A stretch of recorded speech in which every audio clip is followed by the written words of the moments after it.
नमस्कार, YouTube channel Janwani पर आपका स्वागत है।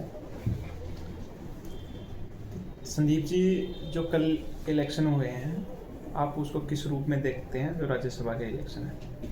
देखिए संजय भाई, राज्यसभा के लिए देश में 37 सीटों पर चुनाव था, जिसकी अधिसूचना जारी हुई थी, जिनमें से 26 सीटों के ऊपर निर्विरोध चुनाव हो गए अलग अलग स्टेट्स के अंदर।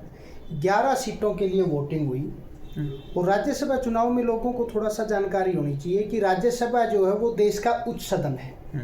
बाकी चाहे विधानसभाएं हैं चाहे लोकसभा है, वो एक समय ऐसा आता है जब वो सस्पेंडेड होती हैं, जब उनका कार्यालय खत्म होता है। पर राज्यसभा को उच्च सदन इसलिए बोला जाता है कि इसका कार्यालय आज तक कभी खत्म नहीं हुआ है। 1/3 सदस्यों का हर 2 वर्ष के बाद इसमें इलेक्शन होता है, तो इसलिए इसको उच्च सदन बोला जाता है। और इसकी विशेषता ये है कि ये कभी भी सस्पेंडेड नहीं होती है, इसका कभी कार्यालय पूरा नहीं होता, ये लगातार चलने वाली जो है सभा होती है। तो 11 जो सीटों पर इलेक्शन हुए वो वहीं पर हुए जहाँ पे जितनी सीटें थी उससे ज़्यादा कैंडिडेट थे, नॉमिनेट थे, जिसमें 2 सीटें हरियाणा की थी, 5 सीटें आपकी बिहार की थी और 4 सीटें उड़ीसा की। 3 स्टेटों में इलेक्शन हुआ है।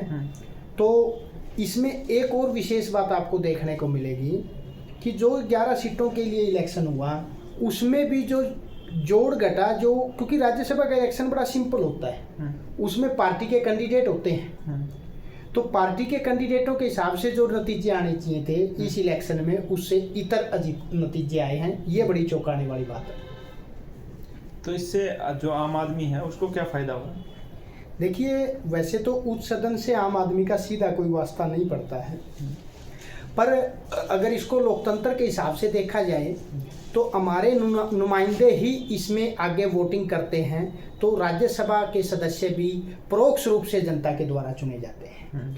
पर आपने देखा होगा संजय भाई कि इस इलेक्शन में कुछ चीज़ें बड़ी, मेरे हिसाब से बड़ी निकल के आई कि जैसे हरियाणा की सीट थी तो उसमें कांग्रेस ने अपने कैंडिडेटों को हिमाचल में शिफ्ट किया कि कोई क्रॉस वोटिंग ना हो जाए, पर उसके बावजूद 5 सदस्यों ने क्रॉस वोटिंग करी है।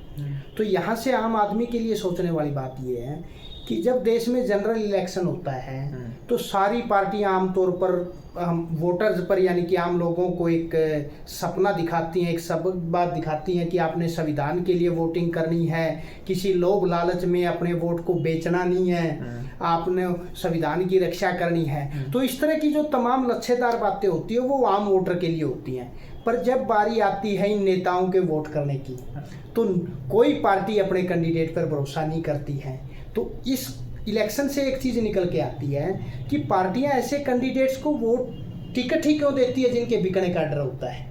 कि जब एक आम आदमी अपनी 100 समस्याओं में गिरा हुआ आम आदमी अगर वोट को किसी लोभ लालच में, जाति पाति में, पैसे के लिए, दारू के लिए जो पार्टियां आरोप लगाती हैं, क्योंकि हारने वाली पार्टी कहती है जी वोट बिक गए, वोट चोरी हो गई, वो पार्टियां जो ये आंदोलन लेके चल रही हैं वो पार्टियां अपने जीते हुए कैंडिडेटों पे भरोसा नहीं कर पा रही हैं।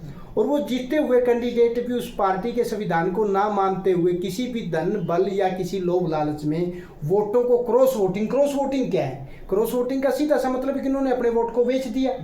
नाम अंतरात्मा का देंगे पर अंतरात्मा तो राजनीति में खत्म हो चुकी है। तो आम जनता के लिए इससे ये निकल के आया है कि हमारे नुमाइंदे जो हैं वो बिकाऊ हैं, और इस पे जनता को सोचना पड़ेगा कि जो इस तरह के बिकाऊ नुमाइंदे हैं उनका किस तरह से अपने क्षेत्र पहुंचने पर स्वागत किया जाए, उनको किस तरह से आगे डील किया जाए। और पार्टियों को भी ये सोचना चाहिए कि अगर इसी तरह की परिपाटी रही तो जनता का जनप्रतिनिधियों से विश्वास उठ जाएगा।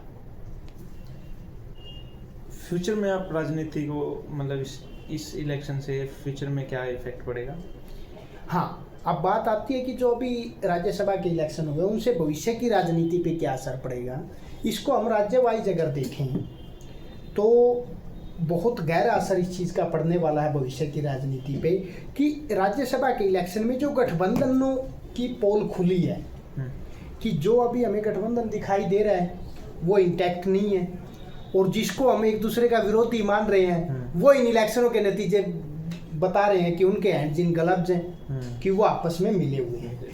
तो मोटे तौर पर इसका भविष्य की राजनीति पे यही असर आएगा कि जो बीजेपी है वो हर पार्टी में सेंधमारी करने में सक्षम है, ये इससे निकल के आया है, जिसमें उड़ीसा की 1 सीट, बिहार की 1 सीट, वो अपनी जो उनकी सदस्य संख्या थी उससे ज़्यादा, यानी कि क्रॉस वोटिंग की वजह से वो ले पाए हैं।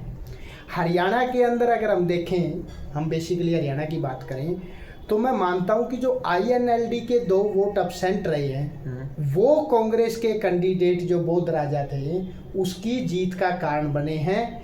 बाकी कांग्रेस में तो सेंधमारी हो चुकी थी और कांग्रेस तो अपने कैंडिडेट को लूज करा चुकी थी। तो ये हैट्रिक बन जाती कि पिछली 2 बार से जो हो रहा था, चाहे वो अजय माकन थे या और थे, उनकी तरह तीसरा कैंडिडेट भी इनका हारने वाला था। वो तो INLD ने इन द बैक जो है सपोर्ट कर दिया कांग्रेस को और वो वोटिंग से एब्सेंट रहे। एब्सेंट होने की वजह से जो नेट रेशियो था वो कम हो गया और कांग्रेस के बोध राजा जीत पाए। धन्यवाद।